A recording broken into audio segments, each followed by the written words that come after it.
Welcome to the Hillbilly RV channel. Yesterday I had a job that I just couldn't video. When I got to the job site, it was 10 degrees. My truck on the way there was saying anywhere from 12 to like 7 degrees. And when I got there on job, it was 10 degrees. So yeah, just wasn't going to try to video that one. And the way it turned out, it just wasn't something that I could video anyway. What was going on? A gentleman called the day before and said, I just bought a motorhome from, and I get home and I plug it up to my house and nothing works. All the 110 stuff doesn't work. Microwave doesn't work. Air conditioner won't work. Stuff like that. He says he can start the generator. It has an Onan onboard generator. Starts the generator and everything works fine. And he also had a GFCI outlet that would not reset. So, okay. I'm like, why wouldn't you just take it back to? And he said, ain't no way in the world I ain't ever going back there.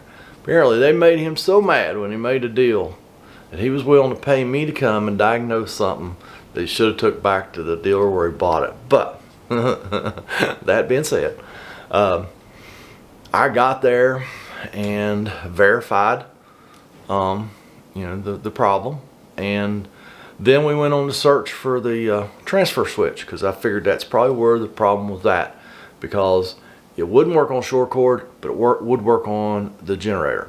So I'm going to assume it's going to be that's where I want to start, is the transfer switch. So we found a transfer switch. It's in a basement storage compartment mounted to the back wall. Really not a bad place to get to at all. And the first thing I noticed is there's a red light on it. And beside the red light it says open ground. So I said, what are you plugged into in the house? He said, oh, I wired a 30 amp outlet. That's okay.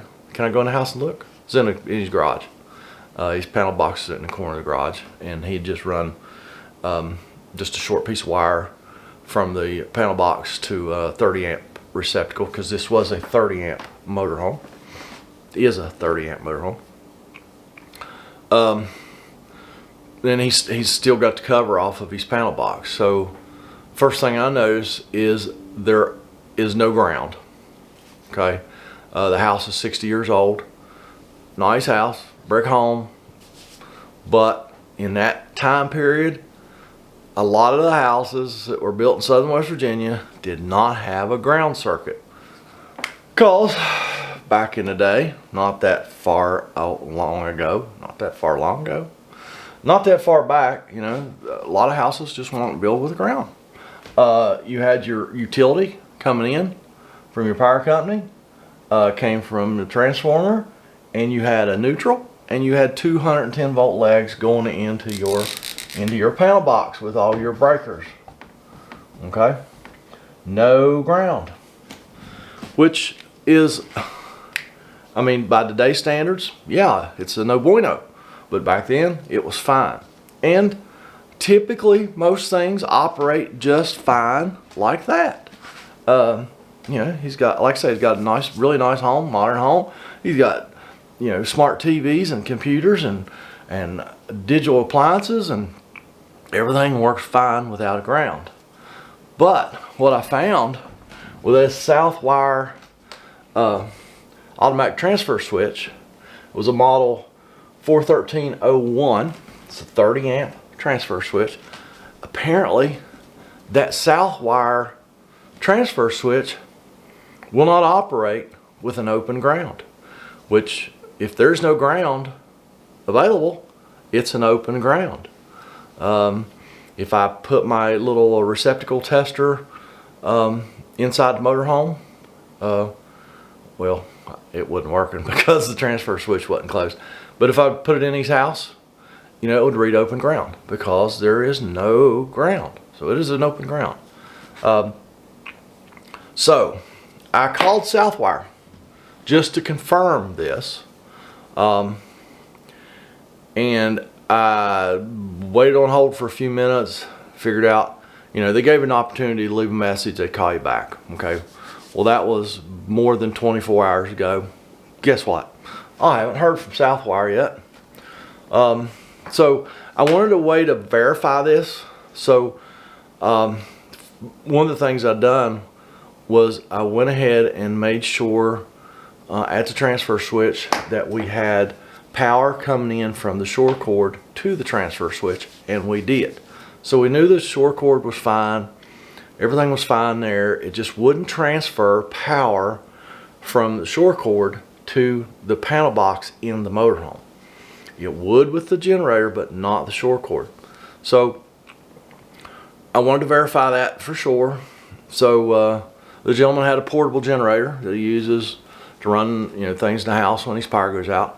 I said, can we pull your generator out here and try that one with the shore cord? He said, sure. We rolled that generator out, fired it up, plugged the shore cord in. Everything in the motorhome works. So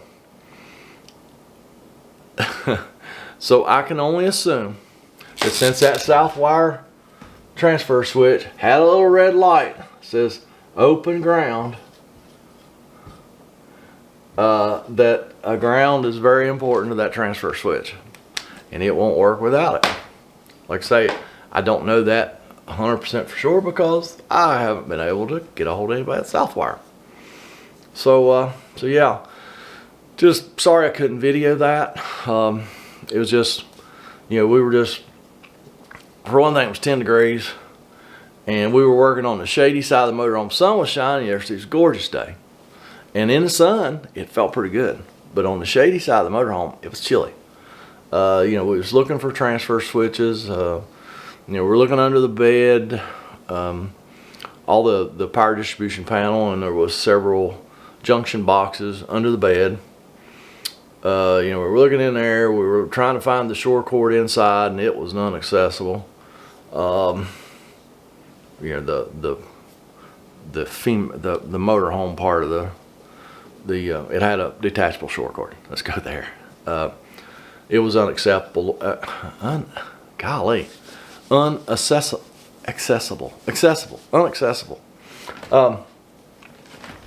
I gotta practice some words. So yeah, just wasn't conducive to video, and some jobs are like that. So yeah. If you have a Southwire transfer switch, and it is a model 41301, and you plug it into a house or anywhere that's got an open ground, that transfer switch probably not going to work. So yeah, I think that's all I've got for today. Appreciate y'all watching, and I'm not going to go up there and fix another one. I haven't said that for a while, have I? Because it's supposed to snow again today, yay. Another 4 inches or something, so super excited about that. So I'm just going to hang around here, and I'm going to edit videos, and I'm going to stay warm. Suggest y'all do the same, and we will catch you on the next one. Have a great day.